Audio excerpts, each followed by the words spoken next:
बच्चों, आज हम लोग वर्क असाइनमेंट के अंतर्गत क्वेश्चन को सॉल्व करेंगे।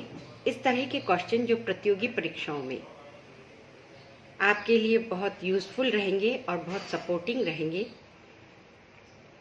क्योंकि आप जब एमए करके निकलेंगे आपके पास में सब्जेक्ट से रिलेटेड एक बहुत ही विस्तृत क्षेत्र होगा और उसके आप एग्ज़ाम दे करके अपना कैरियर अपने विषय के ऊपर बना सकते हैं। तो उसके लिए मैं आपके लिए कुछ प्रश्न बना के लेके आई हूँ, जिनको कि आप घर में सॉल्व करेंगे और उसकी की भी मैं प्रोवाइड करूँगी। साथ ही इन क्वेश्चंस का मैं आपको अपने व्हाट्सएप ग्रुप में भी मैं आपको सेंड करूँगी, ताकि आप उनको अच्छे से पढ़ें और घर में उस चीज़ को सॉल्व करने की पूरी कोशिश करें। ये सारे प्रश्न हैं तो आपके सिलेबस से रिलेटेड ही हैं, लेकिन पर्टिकुलर किसी टॉपिक में से नहीं लिए हैं। इन जनरल जो कि आपकी मानसिक योग्यता का परीक्षण करेंगे कि आप अपने विषय के जो टॉपिक्स हैं उनको कितनी गहराई तक पढ़ते हैं, उनका अध्ययन आप कितनी गहराई तक करते हैं। तो आपको मैं ये जो प्रश्न हैं वो पढ़ के बताती हूँ और फिर आप उनको सॉल्व। बच्चों, आपके लिए पहला प्रश्न है, लोचन कहाँ के निवासी थे? इसके 4 ऑब्जेक्टिव्स विकल्प दिए मैंने, देवगिरी, मिथिला, काशी और तंजौर। बहुत सोच समझ के आप इसका उत्तर दीजिएगा। हम लोचन के बारे में बहुत कुछ पढ़ चुके हैं, क्योंकि अपना जो रहा है ना कि भारतीय संगीत का इतिहास, जो कि हमारा ये जो विषय है फिलॉसफी ऑफ इंडियन म्यूजिक, उसके अंतर्गत हमने विभिन्न संगीत के स्कॉलर्स, सुप्रसिद्ध जो विद्वान हुए हैं, उनका संगीत के प्रति दृष्टिकोण और योगदान के बारे में विस्तृत अध्ययन किया है। अतः ये प्रश्न आपको आपके खुद के टॉपिक्स में से मिल जाएगा। बस जरूरत है आपके प्रतिपन्न मतित्व के साथ उसके उत्तर देने की। दूसरा प्रश्न पत्र, हमारा क्वेश्चन है, कजरी गीत शैली की मूल जन्मभूमि क्या है? इसमें भी मैंने 4 ऑप्शंस दिए हैं, मिर्जापुर, लखनऊ, बनारस और पटियाला। आपने गीतों के प्रकार पढ़े हैं और उसमें से इसका उत्तर भी देना है। तीसरा प्रश्न है हमारा, आचार्य बृहस्पति का संबंध किस घराने से रहा है? ग्वालियर घराना, आगरा घराना, बनारस घराना और रामपुर घराना। आचार्य बृहस्पति हमारे बहुत ही संगीत में रिनाउंड पर्सनैलिटी रही है, बहुत ही विद्वान रहे हैं, अतः उनके बारे में आपको नॉलेज होनी ज़रूरी है। फिर बनारस बाज के प्रवर्तक कौन थे? जो हमने घराने पढ़े हैं उसके अंतर्गत आप इसका उत्तर ढूंढिए। दरभंगा जिला किस घराने में महत्वपूर्ण स्थान रखता है? दरभंगा जो है हमारी कौन सी गायन शैली से जुड़ा हुआ घराना है, उससे आपको एकदम से इसका उत्तर मिल जाएगा। ठीक इसी तरह से फिर हम और आगे बढ़ते हैं। आपके लिए छठा प्रश्न है, ए मेरे वतन के लोगों गीत को लता मंगेशकर ने पहली बार कब गाया था?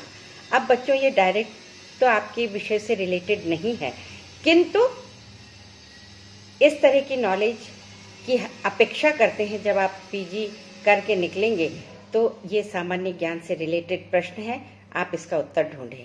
फिर इसी तरह से लोकवाद्य कामायच को कौन बजाते हैं? लंगा बजाते हैं कि जोगी बजाते हैं कि मांगणियार बजाते हैं या भोपा बजाते हैं? ये आप जो लोक संगीत है हमारा, उससे रिलेटेड प्रश्न है और इसका उत्तर भी आपको मिलेगा। नेक्स्ट प्रश्न है हमारा, राजस्थान के किस लोक नृत्य को हम यूनेस्को की सांस्कृतिक विरासत में शामिल किया है? राजस्थान का वो कौन सा लोक नृत्य है जिसको यूनेस्को ने सांस्कृतिक विरासत के रूप में शामिल किया है? बच्चों, आपको पता है हमारे कितने इंटरनेशनल महोत्सव होते हैं संगीत के, सार्क महोत्सव वगैरह, जिसमें विभिन्न देश जो है वो अपनी प्रस्तुतियां देते हैं। तो उसमें हमारा भारत भी प्रतिनिधित्व करता है। अब आपको ये देखना है कि हमारा कौन सा नृत्य है जिसे कि यूनेस्को ने सांस्कृतिक विरासत के रूप में शामिल किया है। नेक्स्ट प्रश्न है हमारा, चरकुला नृत्य का संबंध किससे है? चरकुला एक नृत्य है और वो किस प्रदेश से संबंधित है? राजस्थान से है कि उत्तर प्रदेश से है कि पंजाब से है या बिहार से? इसको आपको देखना है। फिर लोक संगीत से शास्त्रीय रागों का नियम निर्माण करने वाले प्रमुख संगीतकार कौन हैं?